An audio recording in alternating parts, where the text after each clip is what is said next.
So much of the news this year has been hopeless, depressing, and above all, confusing. To which the only response is, oh dear. But what this film is going to suggest is that that defeatist response has become a central part of a new system of political control. And to understand how this is happening, you have to look to Russia, and to a man called Vladislav Surkov, who is a hero of our time. Surkov is one of President Putin's advisors, and has helped him maintain his power for 15 years. But he has done it in a very new way. Vladimir Vladimirovich Putin. He came originally from the avant-garde art world, and those who have studied his career say that what Surkov has done is import ideas from conceptual art into the very heart of politics. His aim is to undermine people's perception of the world, so they never know what is really happening. Surkov turned Russian politics into a bewildering, constantly changing piece of theatre. He sponsored all kinds of groups, from neo-Nazi skinheads to liberal human rights groups. He even backed parties that were opposed to President Putin. But the key thing was that Surkov then let it be known that this was what he was doing, which meant that no one was sure what was real or fake. As one journalist put it, it's a strategy of power that keeps any opposition constantly confused, a ceaseless shape-shifting that is unstoppable because it's indefinable.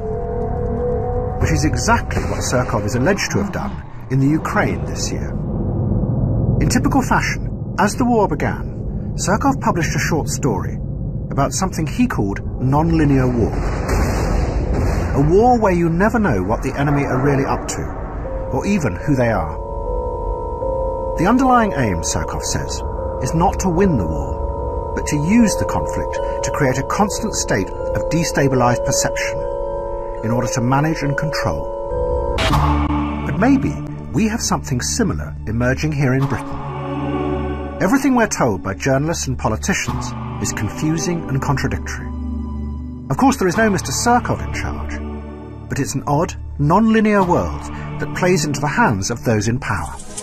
British troops have come home from Afghanistan, but nobody seems to know whether it was a victory or whether it was a defeat. Aging disc jockeys are prosecuted for crimes they committed decades ago, while practically no one in the City of London is prosecuted for the endless financial crimes that are being revealed there. In Syria, we are told that President Assad is the evil enemy, but then his enemies turn out to be even more evil than him, so we bomb them, and by doing that, we help keep Assad in power. But the real epicenter of this non-linear world is the economy. And the closest we have to our own shape-shifting, postmodern politician is George Osborne. He tells us proudly that the economy is growing, but at the same time, wages are going down. He says he is cutting the deficit, but then it's revealed that the deficit is going up. But the dark heart of this shape-shifting world is quantitative easing. The government is insisting on taking billions of pounds out of the economy through its austerity programme. Yet at the very same time, it is pumping billions of pounds into the economy through quantitative easing, the equivalent of £24,000 for every family in Britain. But it gets even more confusing, because the Bank of England have admitted that those billions of pounds have not gone where they are supposed to. A vast amount of the money has actually found its way into the hands of the wealthiest 5% in Britain. It has been described as the biggest transfer of wealth to the rich in recent documented history. It could be a huge scandal, comparable to the greedy oligarchs in Russia. A ruthless elite siphoning off billions of public money. But nobody seems to know.